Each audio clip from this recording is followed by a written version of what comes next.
Hello नमस्कार साथियों, स्वागत है आपका हमारे इस YouTube channel mission RS digital classes पर। तो कैसे हैं आप सभी। उम्मीद करता हूं कि सभी अच्छे होंगे और निरंतर अपनी पढ़ाई में व्यस्त होंगे। उठाओ नोटबुक पेन और हो जाओ तैयार दोस्तों। शुरुआत करते हैं आज की अति महत्वपूर्ण क्लास की।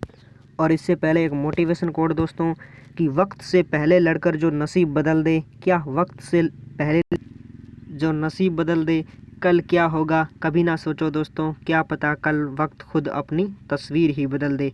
और ना संघर्ष ना तकलीफ तो खाक मजा है जीने में। बड़े बड़े तूफान थम जाते हैं जब आग लगी हो सीने में। आइए दोस्तों शुरुआत करते हैं ईओ और आरओ की परीक्षा को नस्तेनाबूद करने वाली अति महत्वपूर्ण क्लास की।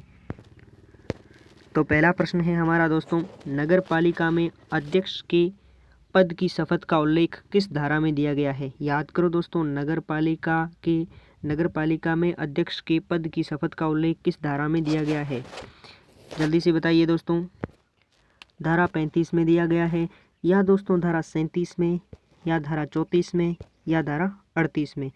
जल्दी से बताइए दोस्तों किस धारा में दिया गया है। धारा 37 में दिया गया है। ऑप्शन नंबर 20 का एकदम करेक्ट आंसर हो जाएगा। चलते हैं अगले प्रश्न की ओर। अगला प्रश्न ये रहा दोस्तों, नगर पालिका का सदस्य अपना त्याग पत्र किसे देता है। याद करो दोस्तों, नगर पालिका का सदस्य दोस्तों अपना त्याग पत्र किसे देता है। उपाध्यक्ष को, या दोस्तों अध्यक्ष को देता है, या दोस्तों राज्य सरकार को, या नगर परिषद को देता है। तो ऑप्शन नंबर 20 का एकदम करेक्ट आंसर हो जाएगा। अध्यक्ष को है जो कि नगर पालिका का सदस्य अपना त्याग पत्र देता है। ठीक है, और ये भी छाप लेना दोस्तों कितने दिवस के अंदर देता है। 15 दिवस के अंदर है जो कि नगर पालिका का सदस्य अपना त्याग पत्र अध्यक्ष को देता है। और 15 दिन के बाद अगर देगा तो वह मान्य नहीं होगा। ये भी आपको थोड़ा ध्यान में रखना है। ठीक है, आप तो दोस्तों बस पढ़ते जाओ। क्या पढ़ते जाओ दोस्तों, याद करवाना मेरी जिम्मेदारी है ना। आप तो बस पढ़ते जाओ लगातार। अगला प्रश्न है दोस्तों, प्रत्येक नगर पालिका में एक अध्यक्ष और एक उपाध्यक्ष होगा। इसका मेंशन किस धारा में दिया गया है। अति महत्वपूर्ण प्रश्न है दोस्तों, स्टार लगा लो। प्रत्येक नगर पालिका में एक अध्यक्ष और एक उपाध्यक्ष होगा दोस्तों। इसका उल्लेख किस धारा में दिया गया है। धारा 44 में, या दोस्तों धारा 47 में, या धारा 43 में, या धारा 48 में। तो ऑप्शन नंबर सी इसका एकदम करेक्ट आंसर हो जाएगा दोस्तों। धारा 43 में ये उल्लेख है कि प्रत्येक नगर पालिका में एक अध्यक्ष और एक उपाध्यक्ष होगा। ठीक है, अगले प्रश्न की ओर चलते हैं। अगला प्रश्न ये रहा दोस्तों, कितने दिन नगर पालिका का अध्यक्ष लगातार अनुपस्थित रहने पर उसे पद से निष्कासित कर दिया जाता है। याद करो दोस्तों, मैंने आपको बताया था कि कितने दिन नगर पालिका का अध्यक्ष लगातार अनुपस्थित रहने पर उसे पद से निष्कासित कर दिया जाता है। तो 30 दिवस लगातार यदि वह अनुपस्थित रहता है तो उसे पद से निष्कासित कर दिया जाता है। और ये भी छाप के रखना दोस्तों कि नगर पालिका में जिस प्रकार अध्यक्ष और उपाध्यक्ष होता है, उसी प्रकार ही नगर परिषद में सभापति और उपसभापति होता है। बात करें अगर हम नगर निगम की दोस्तों, तो उसमें महापौर और उप महापौर होता है। ये भी आपको थोड़ा ध्यान में रखना है। ठीक है, अगले प्रश्न की ओर चलते हैं दोस्तों। अगला प्रश्न ये रहा, धारा 46 में किसका उल्लेख मिलता है। याद करो दोस्तों, धारा 46 में किसका उल्लेख मिलता है। जनसंख्या नियंत्रण का, या दोस्तों यातायात व्यवस्था का, या शिक्षा व संस्कृति, या सार्वजनिक व्यवस्था। किसका उल्लेख मिलता है। शिक्षा व संस्कृति का उल्लेख मिलता है दोस्तों। ऑप्शन नंबर सी इसका एकदम करेक्ट आंसर हो जाएगा। ठीक है, अगले प्रश्न की ओर चलते हैं।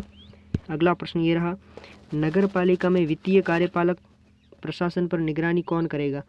जल्दी से बताइए दोस्तों, नगर पालिका में वित्तीय कार्यपालक प्रशासन पर निगरानी कौन करेगा। अध्यक्ष दोस्तों, या उपाध्यक्ष, या दोस्तों केंद्र, या नगर परिषद। तो अध्यक्ष करेगा। ऑप्शन नंबर ए इसका एकदम करेक्ट आंसर हो जाएगा। ठीक है,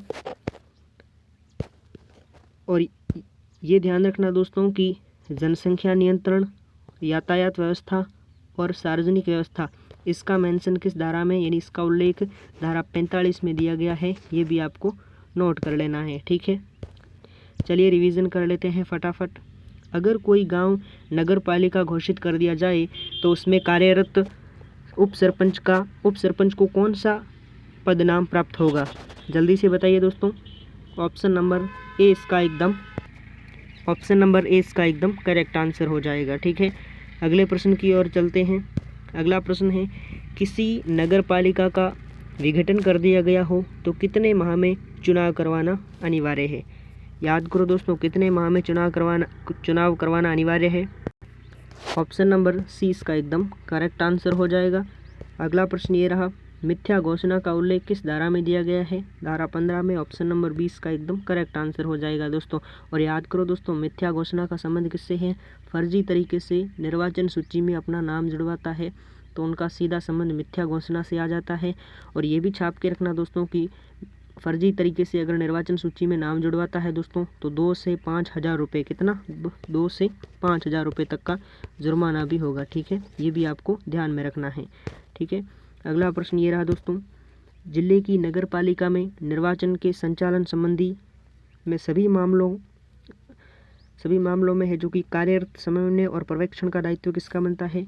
जिला निर्वाचन अधिकारी का। ऑप्शन नंबर 20 का एकदम करेक्ट आंसर हो जाएगा। अगला प्रश्न, कोई कर्मचारी नगर पालिका की निर्वाचन कार्य करते समय अपनी ड्यूटी में लापरवाही करता है तो जुर्माना क्या होगा दोस्तों।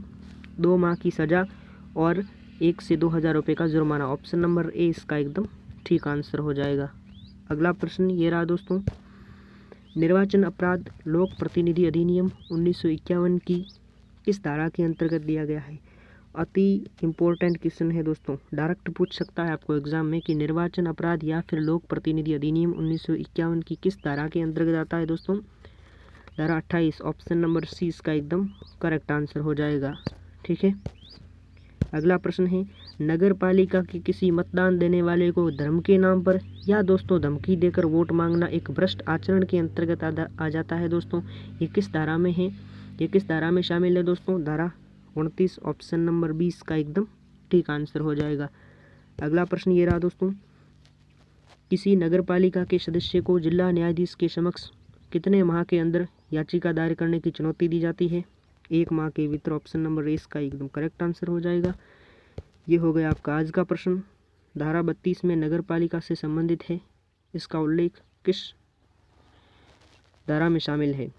ठीक है दोस्तों, इसमें दोस्तों इसका आंसर दोस्तों आपको कमेंट बॉक्स में छापकर बताना है और इससे संबंधित धाराएं बतानी है और इनसे संबंधित कौन कौन से अपील दायर या भ्रष्ट आचरण के अंतर्गत आता है, इसका आंसर आपको कमेंट बॉक्स में छाप के बताना है। ठीक है दोस्तों, ये थी आज की क्लास।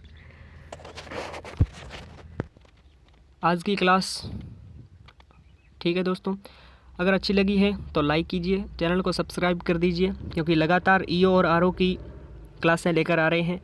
और टेलीग्राम का लिंक दे रखा है चैनल के डिस्क्रिप्शन में, वहाँ से आप टेलीग्राम से जुड़ जाइए। लगातार क्लास की पीडीएफ वहाँ पर डालता रहता हूँ तो आप बड़े इजी तरीके से इसका रिवीजन कर पाएंगे। ठीक है दोस्तों, और तू हंस, तू मुस्कुरा, तू रोना कम कर दे, तू जिंदा है और ज़िंदगी की नाक में दम कर दे। ठीक है दोस्तों, मिलता हूँ अगली क्लास में। और हाँ, ये आपके नोट्स हो गए ईओ और आरओ के कंप्लीट पीडीएफ नोट्स थे। ठीक है दोस्तों, ध्यान रखिएगा अपना, खुश रहिएगा, मस्त रहिएगा और सम्मान कीजिएगा अपने माँ बाप का, अपने बड़े बुजुर्गों का। मिलता हूँ एक अगली क्लास में, तब तक के लिए पढ़ते रहिए।